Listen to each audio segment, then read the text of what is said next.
What is up, everybody, and welcome to the first ever Dudes Who Bet Sports. So you want to bet sports, but you need some advice on how to cash in big at a heck of a price. Well, if you want enough money to line your shorts, then you're in the right place. This is Dudes Who Bet Sports. Dudes Who Bet Sports, it's your favorite show. Dudes Who Bet Sports, where degenerates go. Dudes Who Bet Sports, time to change your approach with Aaron Halterman and his father, the coach. Let's ride. What is up, guys? A show that's so big we had to go prime time, Papa Dude. We are back. You're back from Dallas, Texas. I'm back from Plattsburgh, New York. A lot of things happened on Saturday, but something pretty special happened down in the Cotton Bowl. Let's just lead off right with that. It's almost a loss for words. I don't even know how to even begin. Do you? No, and I don't know where to start. That's the whole thing. You and I both have been so fortunate to go to so many big-time sporting events. You know, I think sometimes we fail to realize how fortunate we have been to go to so many. You know, you've been to big-time things, and I have too. Yep. About the only thing I haven't been to is the Super Bowl. Yep. You know, I don't even care to go to one, but been to an NBA game, been to big-time hockey games, big-time OU games. It's just, I've been to a World Series game. You've been to all those big-time horse races and other things. This topped everything I've ever been at. And it was just, I hope I'm not going to sit here and bore people, but it was just, unless you've been a part of one of these things, you just can't describe it. And you've got to be an OU or Texas fan to understand where we're coming from here. But it's an event like nothing else. And this one just topped everything. From the get-go, the OU crowd, I've been there. I think this is my sixth or seventh. It's always good. But this one was just special from the beginning. I got to tell one quick story. And I kind of hope these guys are watching. Well, a couple quick stories. Let me give you the first one here. So we're standing out here watching the bands come in, which, as you can attest to, is just awesome. Yep. The bands march right through the state fairgrounds and come right by the fans. So we're standing there by these two women, a mom and her daughter, and they were OU fans. And they were from Austin, Texas. But they had been originally from Oklahoma. They're huge OU fans. So we're sitting there talking, just shooting the bull. And, she's talking about how superstitious she is and stuff about stuff. And she goes, but I can't beat this one lady. And I said, what do you mean? She goes, well, it was a good friend of mine. We were up at Kansas. And we were watching the game, and OU wasn't playing very good. And she went into the bathroom. And she noticed she had on blue underwear. And she is so superstitious, she took the underwear off and went commando the rest of the game.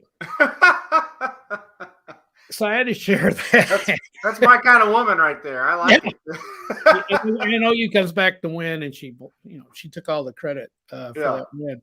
So anyway, Sandy and I are sitting there at the game, and it's like, I don't know, 30 minutes before the game starts, whatever. These two guys come and sit beside us. They're young guys in their early 20s.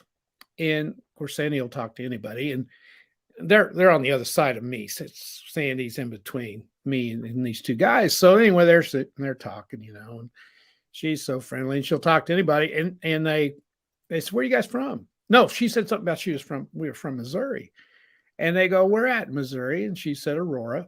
And they go, and she goes, "You probably never heard of it." And they go, "Did you say Aurora?" She goes, "Yeah." "We're from Monette." Right. Now, Monette's 15 miles from Aurora, so there we are sitting in 95,000 people. What's the chances you're going to be sitting by somebody that's 15 miles away from you? But anyway, I digress. It was a hell of a game, no doubt about it.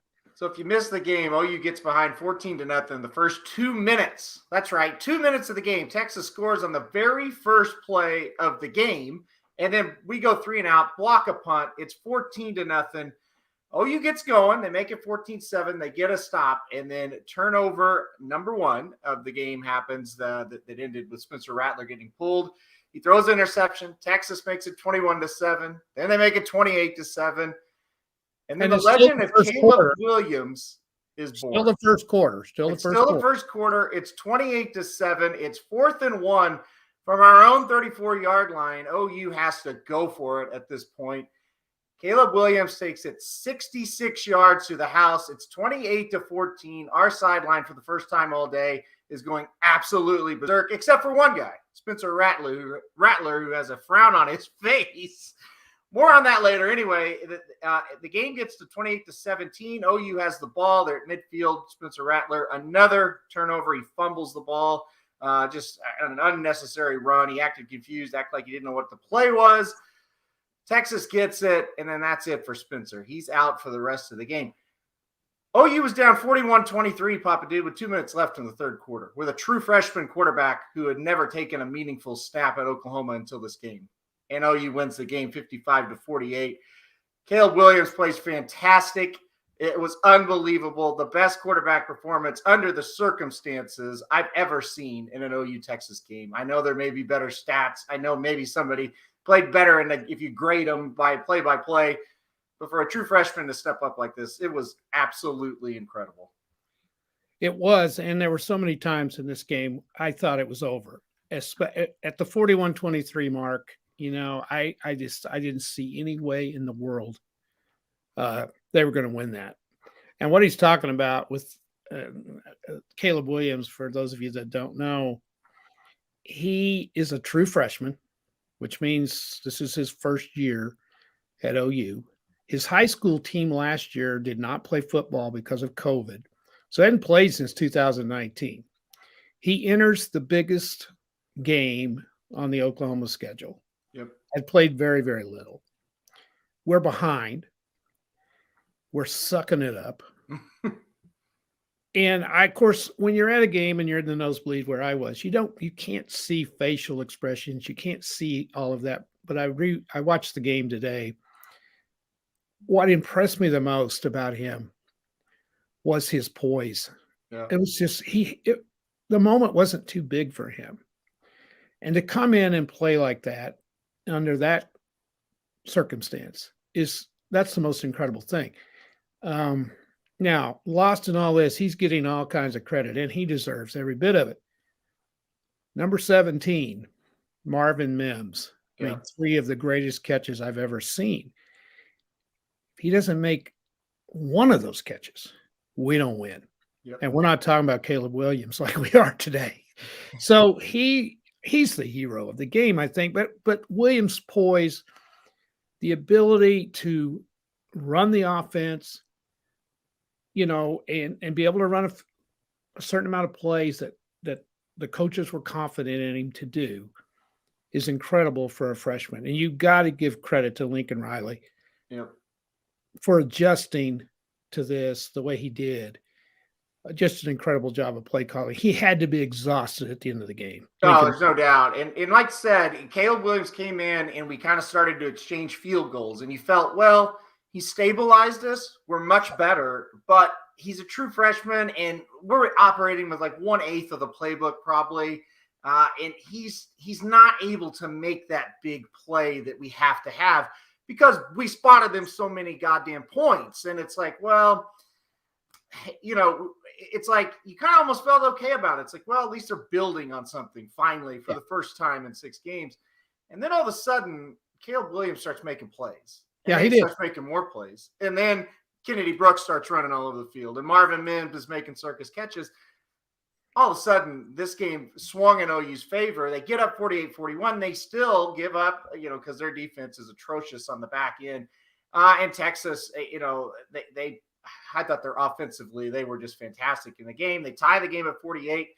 1:24 to go. It's 48-48, and the true freshman makes pass after pass to get them in field goal range, and then Kennedy Brooks breaks a long run to win the game. Here's some things for the betting side of it. How about this? If you played Texas +3, +3.5, +4, those were all offered on Saturday at different times.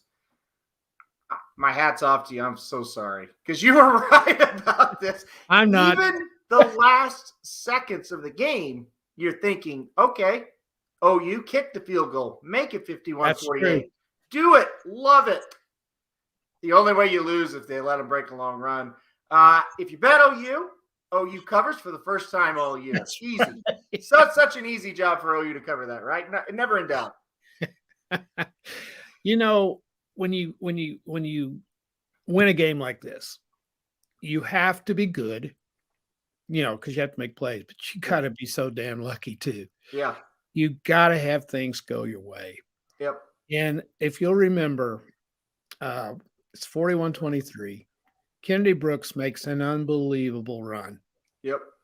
And at the end of the run, he fumbled the ball. Yep.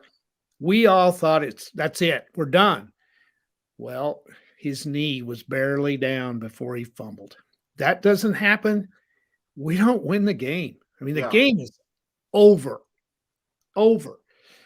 Another play that I had forgotten, I heard about, I forgot this play. They were up, I think it was 38-23, and they threw a pass down in the end zone, and he couldn't get both feet down. The receiver. Yep. He gets both feet down. It's going to be 45-23. There's a hell of a difference psychologically between 45-23 and 41-23 because they had to kick a field goal to make it 40. There's another little bitty thing that has to happen. And then here's the big one too. 10 seconds left in the game. Okay. We're on 33, I believe. Yep. The wind is blowing 25 miles an hour right in our kicker's face. Okay. If we have to kick a field goal from there, it's going to be 50 yards. Now, he's a great kicker, but I was in that end zone and I saw what that wind was doing to those kicks all day long. It'd get up into that wind and wham, it'd just knock it down. I don't think there's any way he makes that. Yeah. Field well, goal. I was watching the game with Chris, and he comments in best college game I ever saw. We were just having a ball watching this one. Well, he was for all of it, me for maybe like 10 minutes of it. The rest of it, I was pissed. But we were talking, and of course, you know, he watches OU casually, and I said, you know, and I was telling him the same thing you were saying. We got one of the best kickers in the country. Yeah. He's probably he is the MVP of the season coming into no this doubt. game. Made 4 field goals. He misses any of them, it's a different story. Yeah. But in this situation with the wind against him and he's due to miss one, it's like I had no confidence that he was going to make it. So I was more than relieved when Kennedy Brooks decided, let's just take it to the end zone. Listen, well, 2 things. I told Chris again before the game, I said, watch for the team who runs the ball best always wins this game, number 1. Number 2, watch for the swings and momentum. Momentum is a lot of football. It's everything in this game. And once it swings out of your favor, it's really hard to get it back. And that's why Rattler got benched. And Lincoln Riley said, you can't turn it over in this game because it's hard enough to get the momentum back in your favor. You cannot give them momentum back, period. And then OU, the big play to me, it was 41-23. They were down there about ready to score again. It was a 3rd down, and OU had trouble scoring touchdowns. They snapped the ball. Caleb Williams fumbles it. Yeah.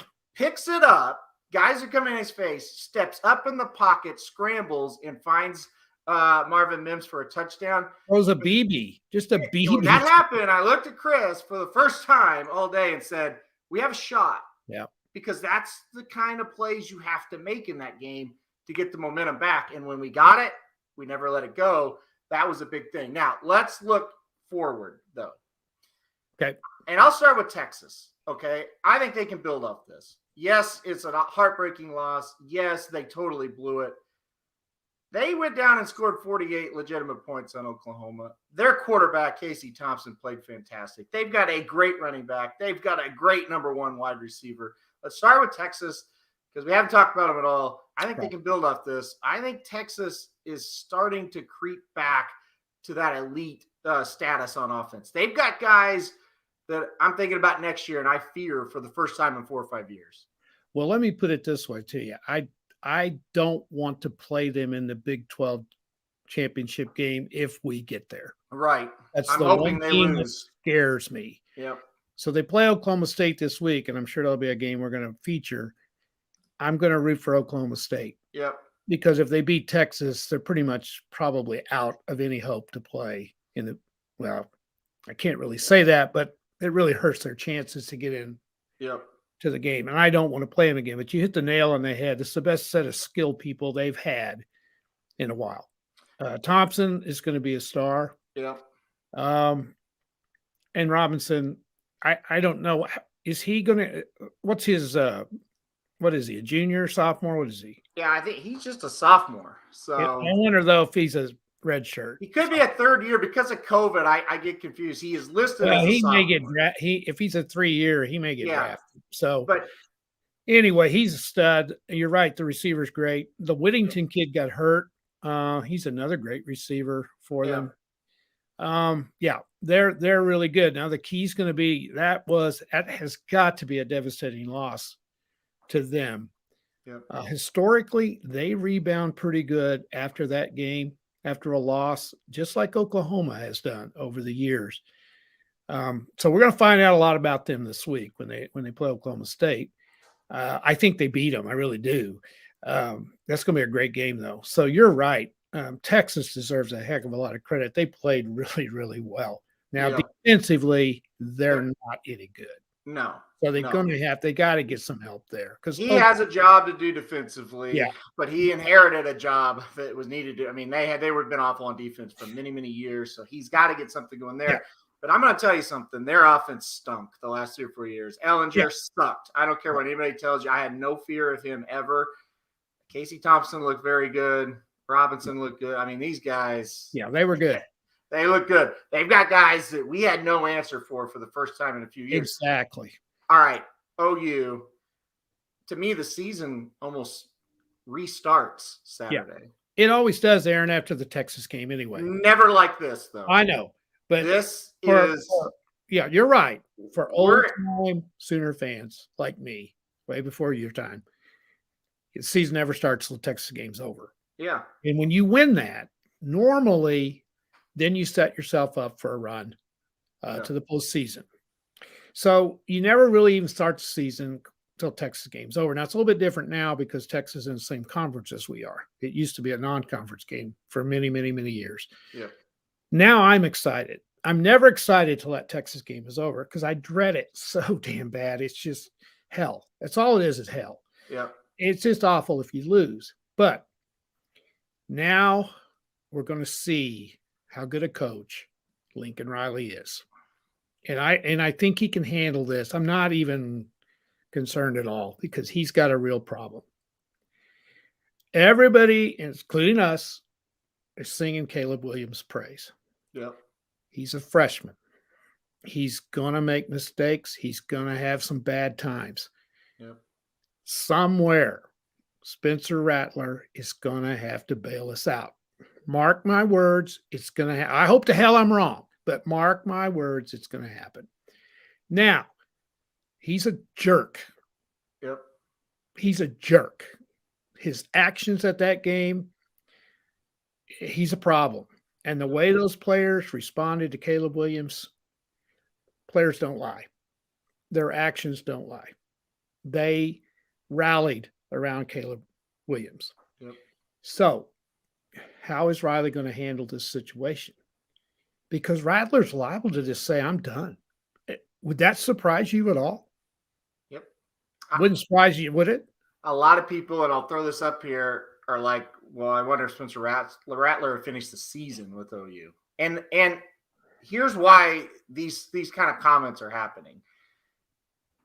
The sideline at Oklahoma was unlike anything I've ever seen. You could really see it on TV. The sideline was nuts. Even when Caleb made it 28-14 on the run, I mean, those players were going nuts. They were responding. He was a spark. Rattler was stone-faced. He didn't ever communicate with Caleb Williams. He didn't pat him on the back. He didn't give him a high five. He wasn't the backup trying to help Caleb read the defense, after the offense had been on the field. Like you see so many guys do. Like, think about when Trevor Knight got pulled. He was still right there with Blake Bell. Yeah. He was trying to do this. He was trying to do that. He was trying to help the team out. You didn't get that from Rattler. So It's a weird situation. It really is. And he's team captain too. He's a team captain, Rattler is. That just further complicates things. And I've noticed this at the games previously. Caleb Williams and Rattler do not interact with each other. No. And usually the backup quarterback is right there by the coach. They communicate with each other. And it's almost to me like Rattler's jealous of Williams. Yeah. Or it could even be the other way around. I don't know. Yeah. But if you notice in Lincoln's, Coach Riley's press conferences, what did he say? Rattler made the biggest play of the game. Remember that?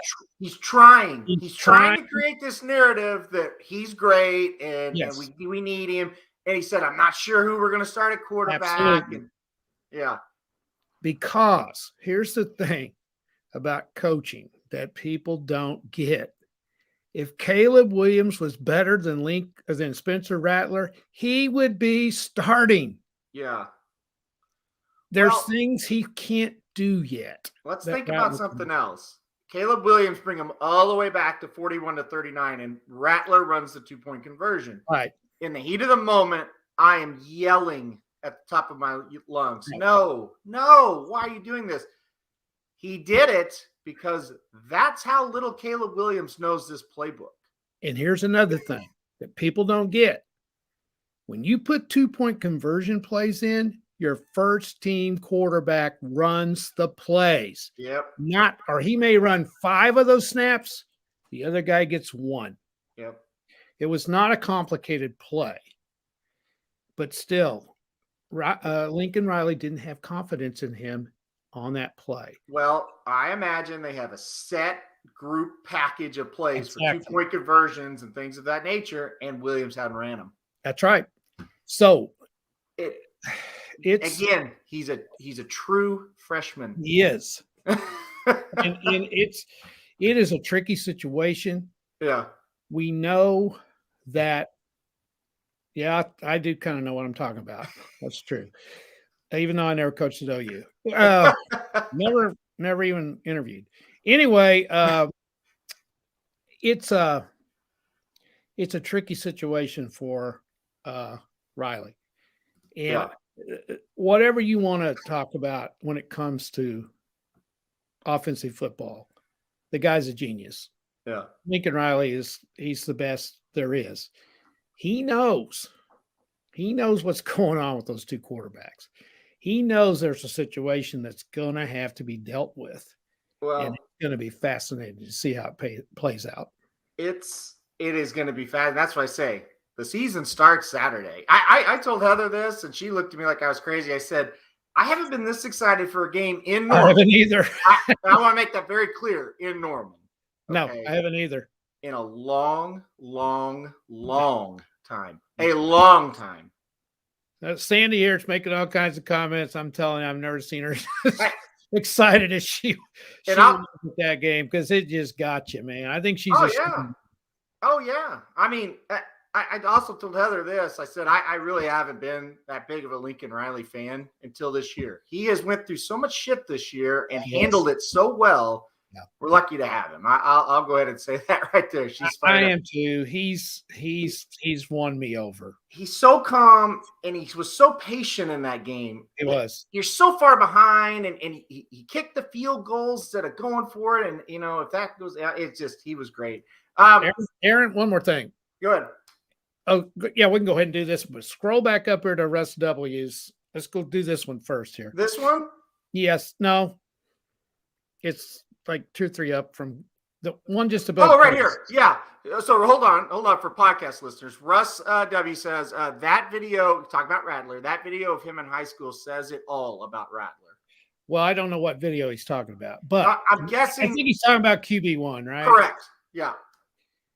When I saw that and I knew that he was our recruit, I about threw up. And I thought to myself then, why in the hell are we recruiting this guy? He can't even make it through his high school team season without being suspended. Yeah. That's not what you want. And I have to admit, if I had never watched that, I wouldn't feel some of the way I do about him. But as an ex-coach, having to deal with these prima donna jerks, they're not good for your team. It's that simple.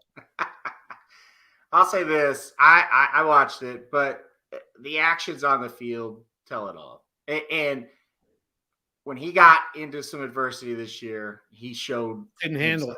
That's all he couldn't exactly. He couldn't And that's what handle I'm talking about. These little prima donna babies. Yeah. They're babied by their parents until they're fantastic, like his father has done, cannot handle the pressure when it happens. It is proven over and over and over again. The football Yoda has gotten to the problem, Mark. It's because problem. of his father. No, it's him. But when you're told since you're 12 years old, Yeah. that you're the greatest thing since peanut butter, that's what happens. Yep. Okay, what's this one? All right, we have to get to this. I've been trying to get to it. Jason says, so can all the businesses that gave Rattler all that money get it back and give it to the freshman? Okay, I got an idea on that one too, but go ahead and say what you're going to say. Here's a new issue because this is the first year this is happening. And our buddy Aaron Mattingly, we were talking during the game, and he said, I think it's the NIL shit's gotten to his head, like your dad said. And here's the deal. No, they can't. I mean, this is new territory we're in where these businesses just assumed this was going to be the starting quarterback and he was going to be in the Heisman running. And he was having a great year. Now he's the second teamer. This is a new problem. They're stuck. Okay, Mark doesn't like peanut butter. Okay, Mark, this whatever you like the best there. Let's just comment on there. He has peanut butter 82nd on his list. Okay.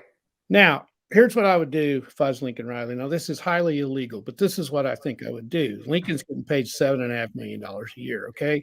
Uh-huh. You go to Caleb Williams right now. I say, listen here, kid. You stay out of this NIL shit. Got it? Go to your bank. Give me your bank account. And tomorrow morning, you will have $1 million. Now, I'm not going to tell you where it came from, but you're going to have it. You stay out of this NIL shit, and here's your $1 million. And you're going to still get your money going into the pros. That's what I would do. No. And that's why I've never interviewed at OU. Lincoln doesn't need to do that. He said, listen here, kid, we're going to do it old school. I got the boosters lined up. Well, okay, don't get into this shit, and we'll give you a bag of cash in the old days like we used to. It'll be out there. It'll be out there by Lake Thunderbird State Park, buried underneath this big oak tree where we bury it for everybody. Right. No, I think it's going to be at Remington Park. Dale Day is going to give it to him down at Remington. Back there on the, what do they call it? Back there where the barns are, what do they call that? The barns? No, what's that? Stables? No. What are you talking about?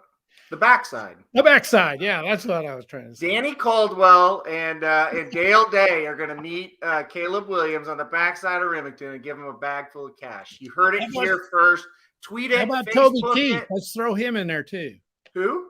Toby Keith. Let's No, throw him. well, yeah. Toby's the money man, but he doesn't want to be involved. He's giving it to Danny, and now Danny and Dale will give it to Caleb. Okay. Breaking news. All right.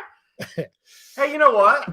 The number one team in the country also lost on Saturday. That's well. right. Let's get into some good stuff here. Don't know if you've heard about it.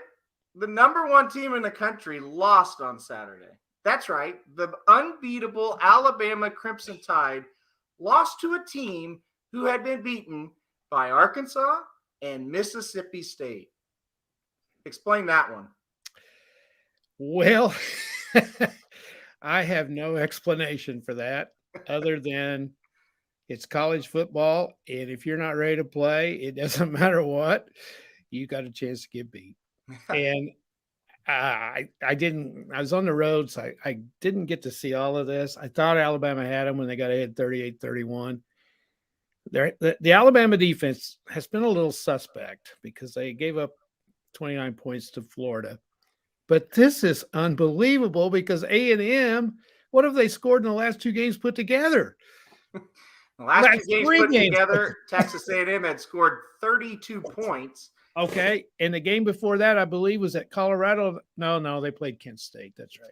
So Texas anyway. A&M, I've got the stats right here. No need to guess, Papa. Dude. Okay. I've got the stats right here. They scored 10 points at the juggernaut that was Colorado. They scored 10 points against the Arkansas Razorbacks, who gave up 37 to Georgia and 52 to Ole Miss. Right. And they gave up they scored 22 in a loss to Mississippi State. So logically, they put up 41 on the vaunted Alabama Crimson Tide defense. Listen, it was a tale of two halves. Texas A&M beat the shit out of Alabama in the first half. And listen, you may think, oh, he doesn't know what he's talking about. I watched every play of this game. They dominated the first half. And then Alabama beat the hell out of them in the second half. But here was the difference. Alabama gets ahead 38-31. Their defense couldn't make a play when they needed to, or this game still would have gone Alabama's way. Alabama, Texas A&M did anything they wanted in the first half, and then when it mattered in the second half, they did anything they wanted, and unbelievable, they win the game. I couldn't believe it. You texted me and said they were dominating. I couldn't believe it when you texted me and said that. Oh, yeah. Like I said, I was watching with Chris, and he looked at me at the half. He said, well, shit, I thought I could go to bed at the half of this game, so now I got to stay up and watch this thing. I didn't make it beat. And the whole time, it was like, no, they're not. No, they're going to win. Oh, they'll probably win by 2 touchdowns now. Nope, they get beat. By the way, if you haven't seen the game-winning field goal this game, it's the most unbelievable thing I've ever seen. This ball looks like it's sailing 10 yards left and hooked at the last second. I've never seen one like it either. I looked at it. I said, I've seen it all in this 6-7 hour window of football. It was one of the best Saturdays of football, maybe. Yeah. I was sitting there in the motel room. Sandy and I stopped on the way back, and she was exhausted, and she was trying to sleep, and and I was trying to be quiet, and he kicked that field goal, and I was going, Yeah, Heather's mom was asleep as well, and we were both trying to compose ourselves. That's hilarious. It was great. Don't count Alabama out yet, though. Well, no. They went out. They still got a great shot to win. I'm not counting them out. I'm just saying that is one. That is. Listen, Texas A&M is a really hard place to play. Okay? Oh, it is. But come on. I mean, they cannot lose that game. It was unbelievable. All right, let's move on. We'll move on rather quickly through the rest of these. Georgia, gosh, they're good. I watched every bit of this one too. 34-10. They just dominated Auburn. It wasn't a game. Iowa. Okay, somebody has visited the crossroads demon at Iowa. I'm convinced somebody has sold their soul for the 2021 football season at Iowa. Everything goes their way. They win the turnover margin once again. That wouldn't have mattered. Penn State quarterback gets hurt. Penn State's up 17-3. They are dominating the game. They get maybe 3-4 first downs the whole rest of the game. The backup's awful. Iowa wins 23-20. Iowa would have got beat 3 touchdowns if he hadn't got hurt. It's good to be a Hawkeye right now, isn't it? Well, I looked at their schedule today. Now, they're the type of team that can lose any week, anywhere. Yeah. They're in the right division of the Big Ten, because the best team usually in their side of things is Wisconsin. Yeah. And they're still going to be hard to beat, and they've got to go up there. They'll beat them. If they can win that one, their toughest game on the road, and it'll be tough. They'll have to go to Nebraska, and that's a big-time rivalry game. But they got a shot to go 12-0. Yeah. With no offense. I know. But they got 4 turnovers again, and they didn't turn it over at all. And there you go, 23-20. So, listen, like you say, the kid got hurt in that. Somebody close to that Iowa program is going to drop dead after this season, and it's that crossroads demon coming to claim that soul. I'm telling you, I've never seen anything like it. By the way, Mark says he was a bench. He was on the bench, high school basketball player, never got a bag of cash, but his dad said, "Hey, eat some peanut butter and toughen up." There you go. You had a good father. See, exactly. He did not have Spencer Rattler's father. That's right. By the way, Magic also says he's not meeting Danny Caldwell on the backside without a pistol. I don't blame you. Well, if you wear an OU shirt, you'll be okay. Oh yeah, Danny's actually a really, really friendly guy. Maybe not Carl Broberg. Maybe don't meet him on the backside, Magic. All right, we'll move on. Ohio State beats Maryland. That was a nothing game. Okay, here's the reverse of selling your soul to the crossroad demon. Nebraska, they just can't get out of their own way. No. They had Michigan beat several times, fumbles, penalties, stupid things. Michigan wins 32-29. Nebraska covered for you, though. That's good. Hey, BYU, you look great. Got your ass kicked 26-17 to a terrible Boise State team. At home, by the way. Michigan State beats Rutgers. Nothing to talk about there. Ole Miss 52, Arkansas 51. This was a game that I'm not going to lie. I didn't watch a second of it because they played at the same time as us, but I watched the highlights. Just nobody could stop each other. It was just a back and forth shootout. Arkansas goes for 2 to try to win the game. They scored on the last play of the game to make it 52-51. They went for 2.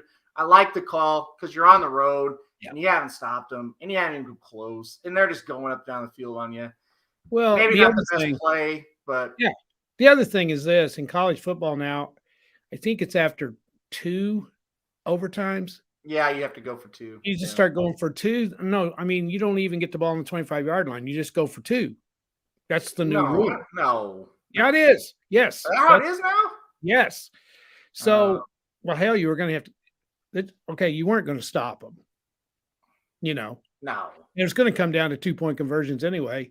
You just as well go for it right there. I have no problem with what he did. Now, if you'd been like 3 touchdowns behind and it fought back and that, you got to that point, then you kick the extra point and give yourself a chance. But no, I think he did the right thing. And now the play they called was blown. Well, I saw that play, but I've heard about this. Okay, so this is what happened. What it looks like to me and everybody that watched it that didn't really follow up on it. They just kind of rolled out, threw the ball, is incomplete. It was like, that's weird.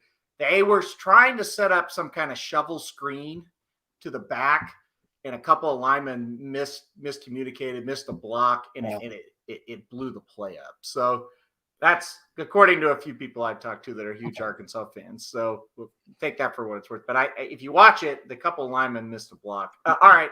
Russ probably knows. He'll probably comment here in a minute. Yeah, for us, if you're still watching, you can confirm if that's true or if somebody's lying to me. But why would you not be watching this after you started? I mean, my God.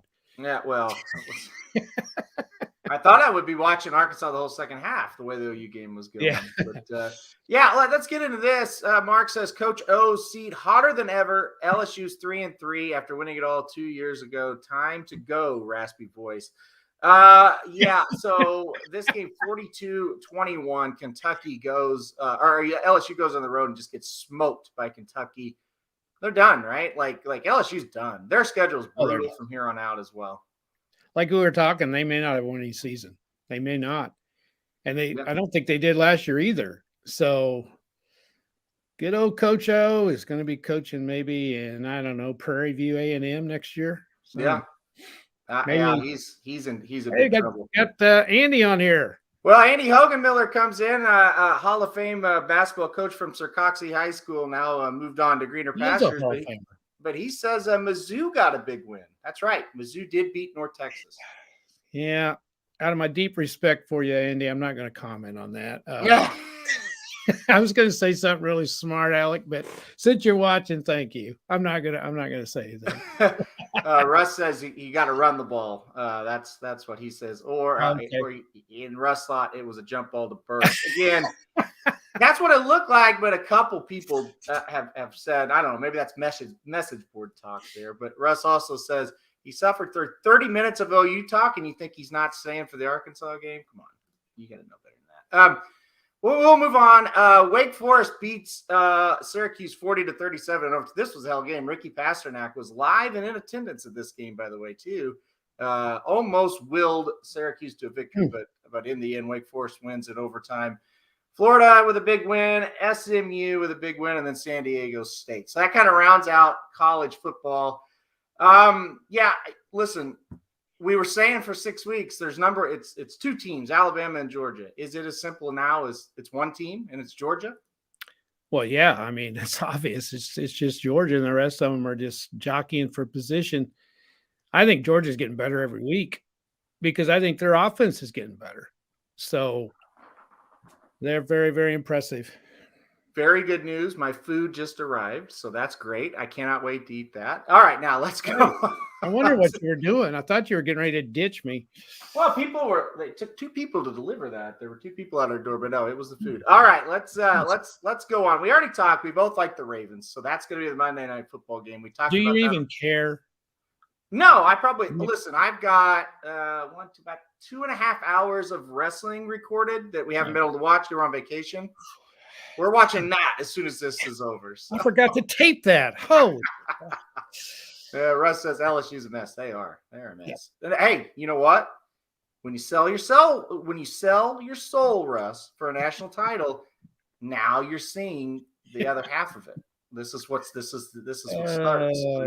He went to some voodoo doctor and they got their national title. But as you know, it goes wrong once that's all over with. So yeah, correct. See, he knows. So all right, let's quickly go through this. The Rams beat the Seahawks 26-17 on Thursday night.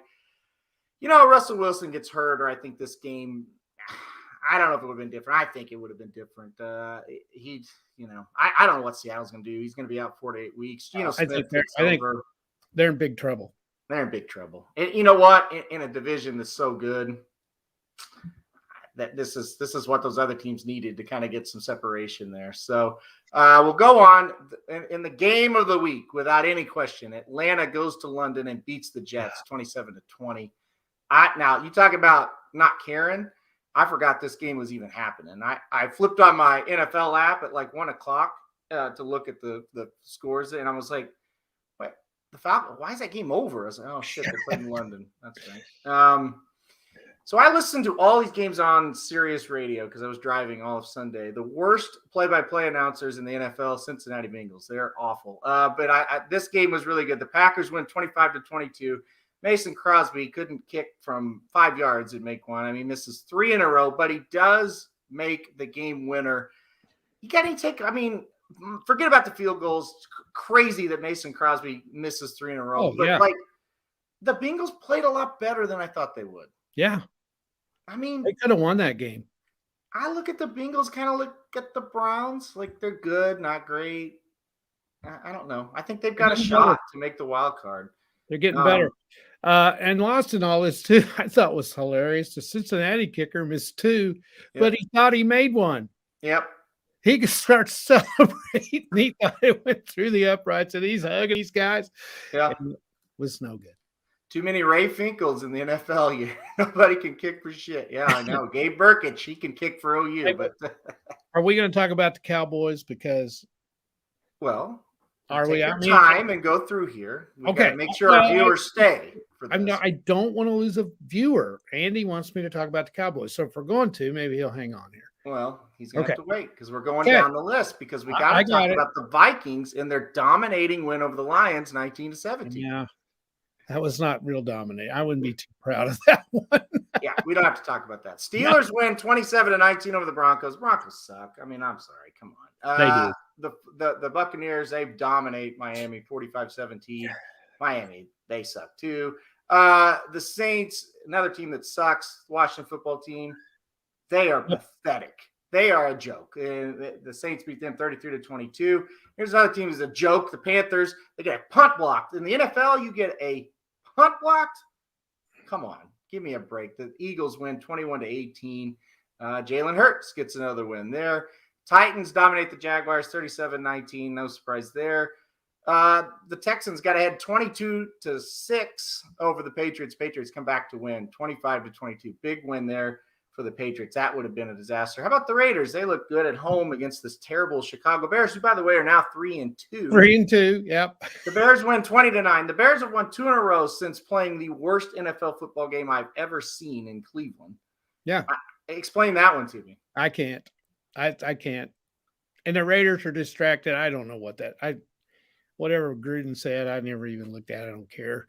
Yeah. If that's distracting them, they're little punks. So anyway, I agree. I totally agree. Here's the difference between watching your team on Saturday and your team on Sunday. Your team on Saturday is down 18 points, and there's still a sliver of hope. I'm still thinking, well, you could get back in this, make it a game. The Browns were up 27-13 at one point over the Chargers, and I looked at Heather as we were driving home and said they will lose this game. I have no doubt, and they did, 47-42. That's right. The team that scored 14 against Minnesota looked terrible on offense against the Bears, rolls up over 500 yards of offense, 42 points, and lose the game. On the road, score 42 on the road. Your defense has been playing great, and you get beat. And lost. And a lot of these guys are blaming Mayfield. Yeah. And you score 42 points, 500 some yards, total offense. I think it's the defense's fault, don't you? Well, first text I got was from Jared saying how bad Baker Mayfield was. And then I read on Twitter a couple people saying the same thing. And it's like, well, listen, I listened to it on the radio with the by the way, Chargers announcers, best in the NFL. They're fantastic. They are very, very good. I don't know who they were, but they're very, very good. How about their quarterback? How about their quarterback? Is he? Well, that's what they were saying. They said at the game, it's like these two quarterbacks are playing fantastic. And yeah, I mean, Justin Herbert, oh boy, close your ears, Chiefs fans. He's the best quarterback in that division through 5 games this year. Well, for sure, right now. Through 5 games this year, he is the best quarterback in that division. Oh, he's unbelievable. He's really he may be the second best in the league. It's between him and the guy on this next team we're getting ready to go to, in my opinion, right now. As far as performances this year, you might be right. How about the Dallas Cowboys? Okay, Andy, I hope you stayed. Where's your? He did. Let's see. There we go. How about them Cowboys? They win again, 44-20. They've won 4 in a row since losing to Tampa opening weekend in a game they could have won very easily. He makes a good point too. That win over the Chargers is huge. Well, I just saw that one, Andy. Yeah, the Cowboys went to LA and beat the Chargers. I'm telling you what, and Mark, you might be right. That Giants team was pretty rough by the end of that game. True. The Cowboys are showing up and doing what they're supposed to do in these games. And that's the thing that you got to say. Yeah, they're not just winning barely. Yeah. It's like you always say about a racehorse when he wins a race against horses that aren't as good as him. If you blow them away, that's what you're supposed to do. This is the NFL. I don't give a shit who you're playing. It's hard to win. And they're fun to watch. Yeah. I'll tell you. I really enjoy watching them. I don't believe that from Madison, but thanks anyway. How about this comment? Madison Halterman, I don't think she's related to us. We'll have to check on that after. That's why I don't believe this. She said, this is how famous the dudes are. You got a shout out in a sophomore, I'm going to say that means world history class. Wow.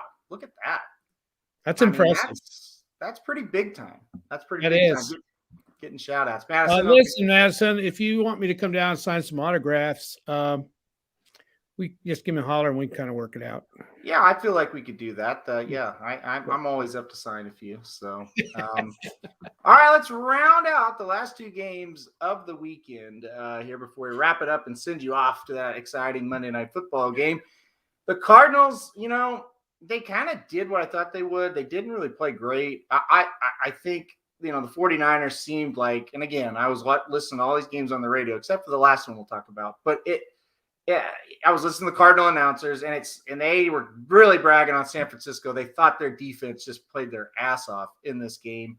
But the Cardinals get it done. They're now 5-0. How about it? Can the Cardinals keep this up? They go to Cleveland coming up this week.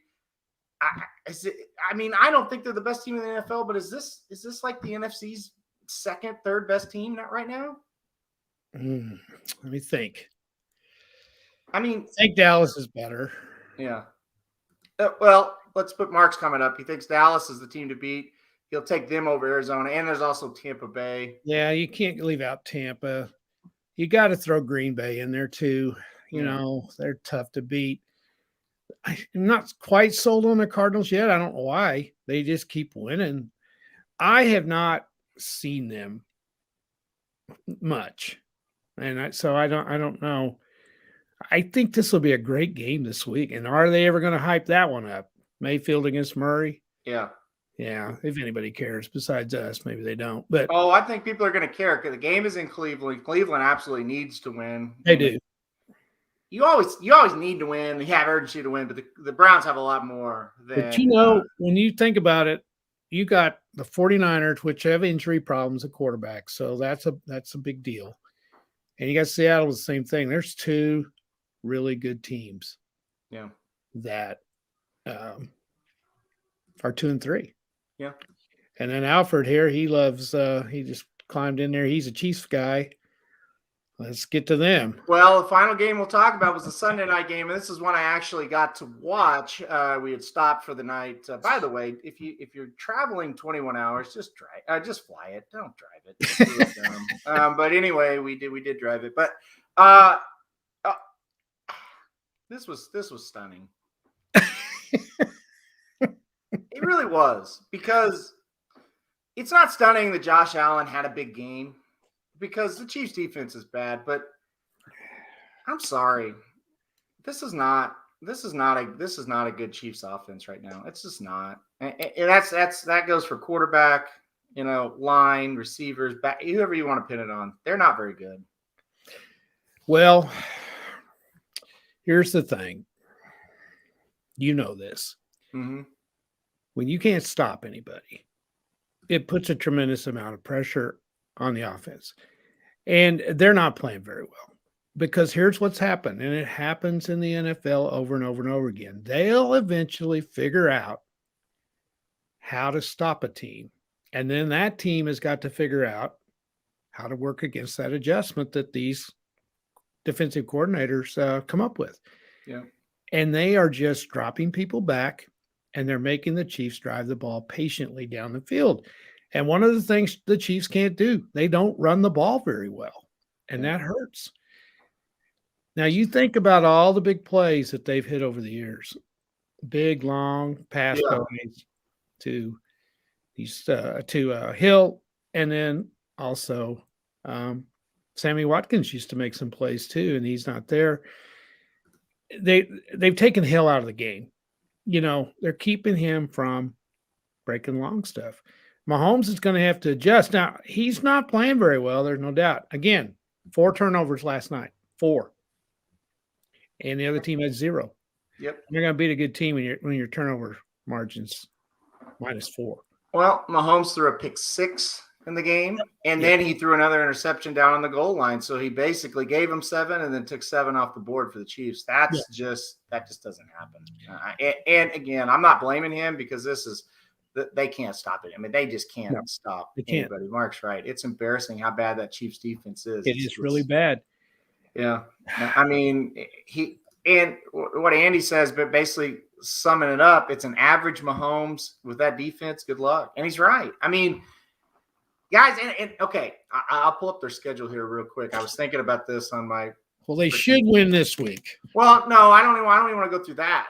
Oh, okay. I'm going to say this. I don't know who this is talking about this, but anyway, they played 5 games, and this goes both ways. It goes to the struggles of Mahomes, and it goes to the struggles of the defense, right? They played the Browns. Mayfield and Mahomes were comparable. I wouldn't say Mayfield outplayed him, but they were comparable, right? Yeah. They played the Ravens. Lamar outplayed him. They played the Chargers. Herbert outplayed him. They played the Eagles. Jalen Hurts threw for over 100 more yards than Mahomes. He did not outplay Jalen Hurts. They didn't stop him. And Jalen Hurts isn't a very good – I mean, no. He's not terrible, but he's middle of the road at best, I would say. And he got outplayed last night by Josh Allen. He's been outplayed by the other quarterback. Yes. And definitely 3 of the 5, maybe 4 of the 5 games. And again, a lot of it speaks to their defense is just awful against the pass. And a lot of it speaks to he's not what he's been. He's just not. He looks like an ordinary NFL quarterback this year through 5 games. Yeah. Well, as I wrote a little deal, and we haven't published it yet because I'm not quite. I got to wait till Monday night's over with. On the pros, he's not Superman this year. No, he's just a good quarterback. That's what he is. Yeah. And I think lost in all of this for Chiefs people and everybody really, how many games has Superman won for them over the years? And they're sitting around waiting on Superman to change into Superman, and he's not doing it this year. No. And they're losing. And they could have easily done this the last 2 years. Yeah. Last year especially, they won a lot of games right at the last. So he has hidden some problems, I think, that they've had, and he's not playing as well as he did. And those problems now are magnified. Yeah. So it's still early, but it's, they're now, 2 games behind the Chargers, I think. Yep. And the Chargers have won once against them too. So if it comes down to a tie between them, they got the tiebreaker. And I know it's way too early to be talking about this, but they got to get some stuff straightened out before long, because I was kind of like you. I thought they would play a great one last night, and they laid an egg. They played really bad. And Buffalo's good. They're really good. You're going to play good to beat them. Yeah, I've got a question on Buffalo, but real quick, I'll get to this comment by Russ. He says they're going to put up 50. Talk about the Chiefs. They're going to put up 50 on Washington this week. Probably so. Washington's bad. Chiefs are going to be ready. They really need a win. They're probably going to. We've said that for the last 2 weeks, and we've said it several times. Yeah, they really need a win. They're going to do this, and they don't. So to my last kind of question before we wrap it up, and Mark, your timing is impeccable here. He said a lot of football left, but it looks like the Chargers and Buffalo are the best in the AFC.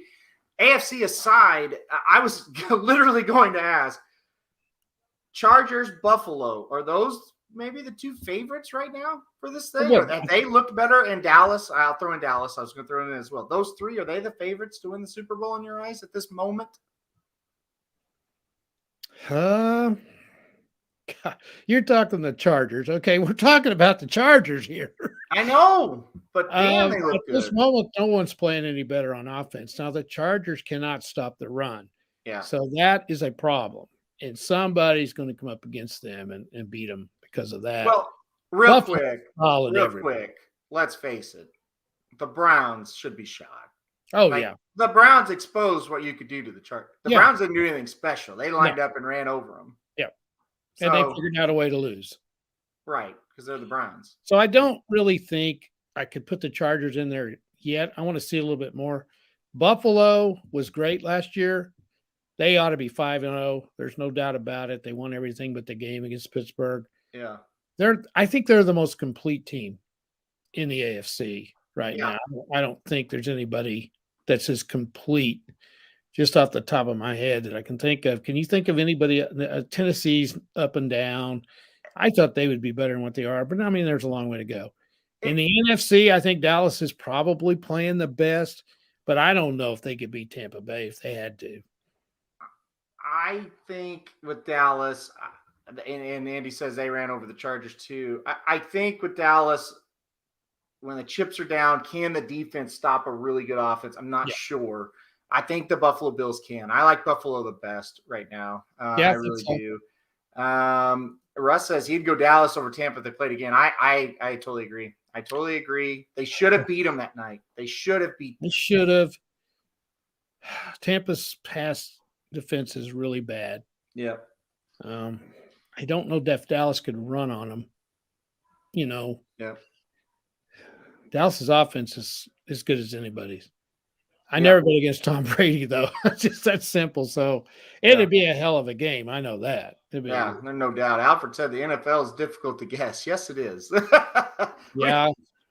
Alfred, unfortunately, so's the NCAA football. Yeah, they're all tough. Browns had a few tough calls. They did say on the Chargers broadcast, the call on the pass interference, I think the game was 35-28 at that time, was really, really bad. So I think that probably would have turned it around. But again, I didn't get to watch it yesterday, so I'm not 100% sure what it looked like.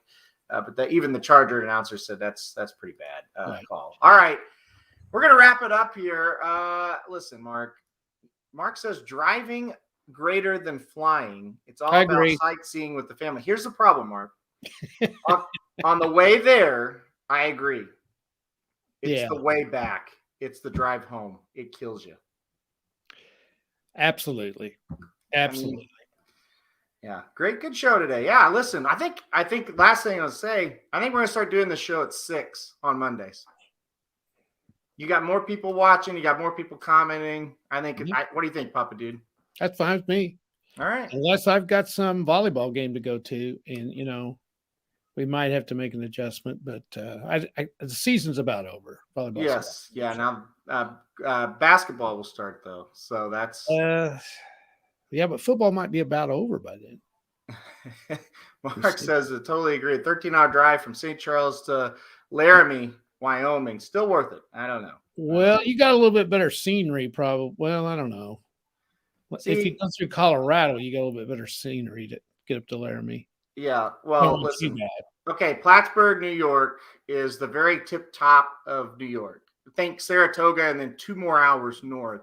And we live in the very southwest corner of Missouri. So you go all through Missouri, which you probably know, Mark, is shit. And then you go through Illinois is awful. Indiana's awful. Ohio's not much better. And then 7 hours through New York. It's not. It's awful too until you get to Albany. Albany to Plattsburgh is a nice drive. Other than that, it's bad. So, well, I'll tell you another pretty drive. That's from here to Norman, Oklahoma. That's a beautiful drive, don't you think? That might be the worst of the. Well, other than Kansas, that might be the worst of them all.